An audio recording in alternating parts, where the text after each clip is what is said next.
Well, ULM has launched a new artificial intelligence project. Jasmine Bingham spoke with Student Affairs about how it works.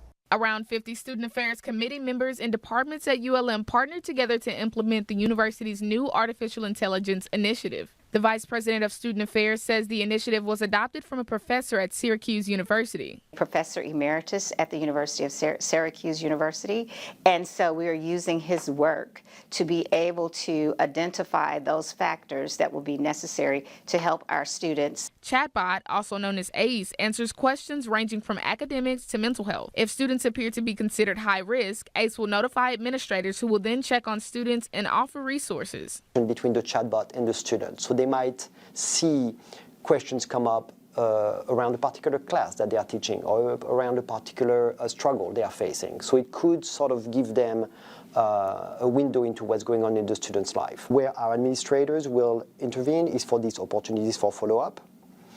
And then there is a third type of alert, which is emergency alerts. The chatbot is accessible through a website and text messaging. One student says he thinks it could even help students cope with loneliness. I feel like it could be beneficial for students who maybe struggle with loneliness or they struggle with stress of classes, that it could give them resources to cope with that loneliness and give them a community, resources to find a community. The chatbot website will be available to students by the end of September. In Monroe, Jasmine Bingham, KAQY News Now.